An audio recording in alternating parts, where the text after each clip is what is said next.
নমস্কার বন্ধুরা, আমি মনীষা রান্নাঘরে তোমাদের আজও স্বাগত। আজ চলে এসেছি নতুন একটা রেসিপি বানাবো বলে। তো আজকে নিয়ে নিয়েছি এখানে মৌরলা মাছ। দেখো, মৌরলা মাছ নিয়ে নিয়েছি 250 গ্রাম। আর এখানে নিয়ে নিয়েছি তোমার শুকনো লঙ্কা, পেঁয়াজ, রসুন, হলুদ, লবণ আর টমেটো। আর শুধুমাত্র লাগবে সর্ষের তেল। তাহলেই কিন্তু রান্নাটা এত দারুণ সুস্বাদু হবে, আর বলার কথা রইল না। তো চলো আজকে রেসিপিটা শুরু করা যাক। তার আগে আমি সব কিছু পেঁয়াজ রসুনগুলো কেটে তারপরে বেটে নেব। তো চলো আগে প্রথমে ছাড়িয়ে নিই। প্রথমে আমি রসুনের খোসাগুলো ছাড়িয়ে নেব।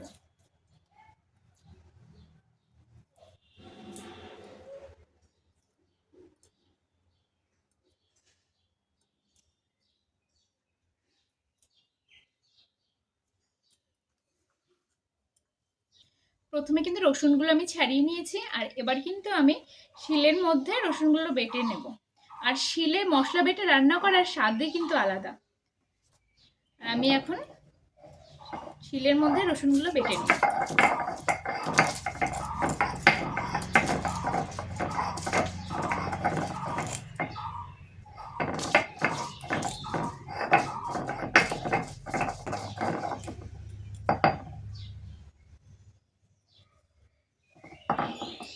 রসুন বাটাটা এবার আমি তুলে নেব।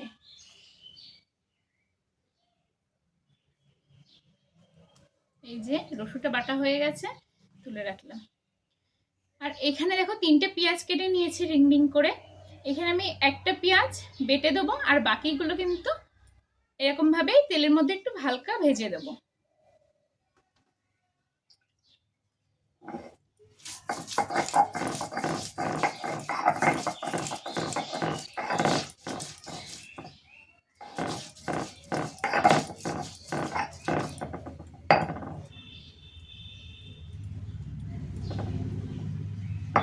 এবার আমি পেঁয়াজ বাটাটা তুলে নেব। ভীষণ ঝাঁজ পেঁয়াজটাতে। এবার কিন্তু আমি শুকনো লঙ্কাগুলো বেটে নেব।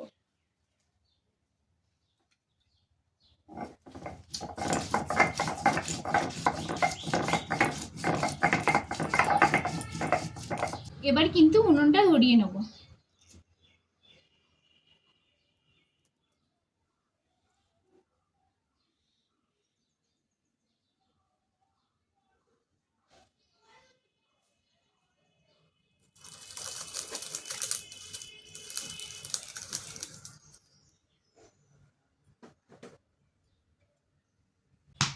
মাছের মধ্যে আমি লবণ হলুদ মাখিয়ে নেব। প্রথমে দিয়ে দিলাম হলুদ।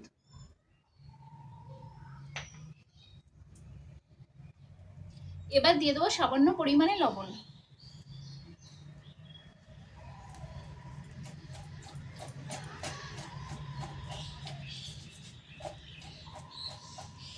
মাখানো হয়ে গেছে।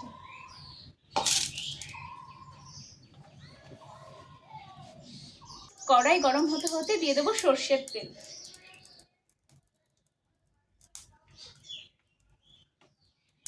তেলটা গরম হওয়ার অপেক্ষা।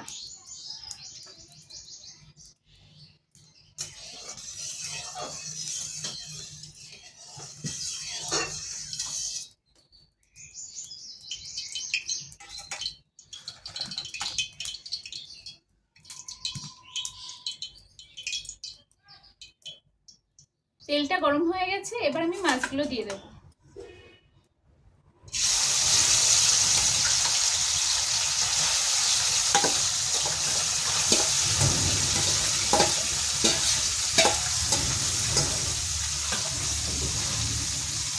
মাছগুলো এবার আমি লাল লাল করে ভেজে নেব।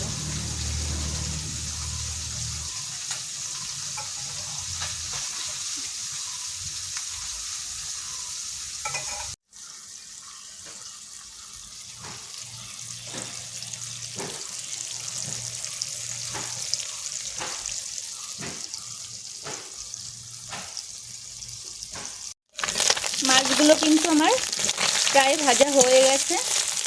এবার একটু নেড়ে চেড়ে হালকা নামিয়ে নেব। এবার কিন্তু মাছগুলো আমি নামিয়ে নেব।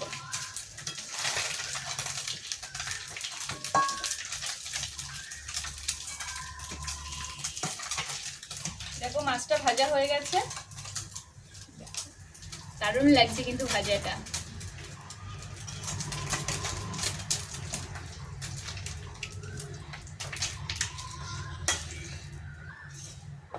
মনে হয় কি এরকম ভাজা দিয়ে ভাত খেয়ে নিই, এরকম অবস্থায় মনে হচ্ছে এখন খেয়ে নিই। তো চলো, এবার কড়াইতে তেল আছে, তেল আর দেবো না। এবার যে কুচনো যে পেঁয়াজগুলো ছিল সেই পেঁয়াজগুলো দিয়ে দেবো।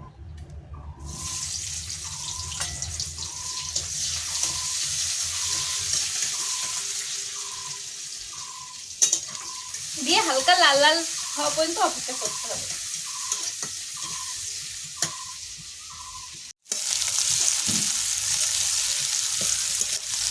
ভালোভাবে লাল লাল হয়ে ভাজা হওয়া পর্যন্ত অপেক্ষা করতে হবে। এবার আমি দিয়ে দেবো পেঁয়াজ বাটা।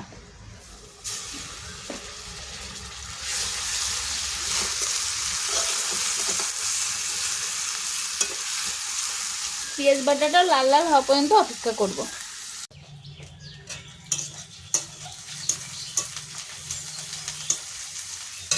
এবার দিয়ে দেবো রসুন বাটা, দিয়ে ভালো করে কষাতে হবে যতক্ষণ না মাছে এই রসুনের কাঁচা গন্ধটা যায়। তারপর দিয়ে দেবো লঙ্কা বাটা, শুকনো লঙ্কা বেটে রেখেছিলাম সেই বাটাটাই দিয়ে দেবো।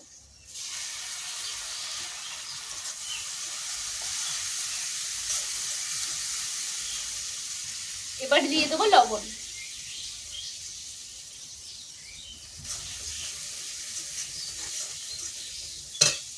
দিয়ে দেবো অল্প করে হলুদ,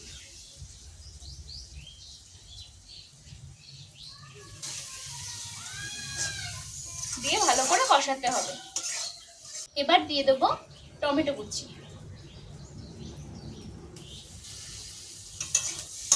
দিয়ে ভালো করে নেড়ে চেড়ে নেব।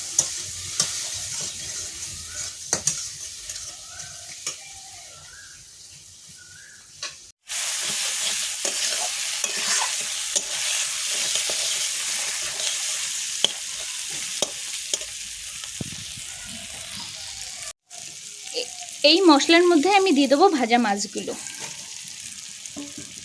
দিয়ে আলতো হাতে নেড়ে চেড়ে নেব।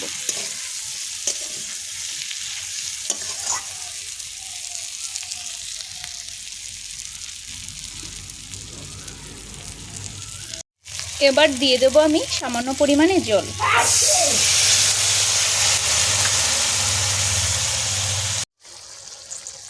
উনুনে আঁচ কমিয়ে কিছুক্ষণ ফুটতে দিতে হবে, আর তারপরে কিন্তু ধনেপাতা থাকলে ওপর দিয়ে একটু ধনেপাতা ছিটিয়ে দিতে হবে এই সময়। দেখো কি দারুণ লাগছে কালারটা। মাছের ঝাল কিন্তু হয়ে গেছে, আর এবার কিন্তু আমি নামিয়ে নেব। দেখো, দেখেছো কালারটা দারুণ এসছে।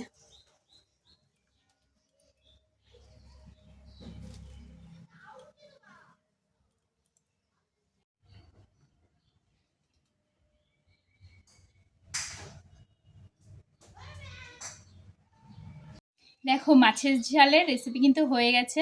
আর আজকের রেসিপিটা কেমন লাগলো অবশ্যই কিন্তু কমেন্টে জানিও। যদি ভালো লেগে থাকে প্লিজ লাইক কমেন্ট শেয়ার করো, আর যারা এখনো সাবস্ক্রাইব করেন প্লিজ প্লিজ সাবস্ক্রাইব করে দিও। তো টাটা সবাইকে।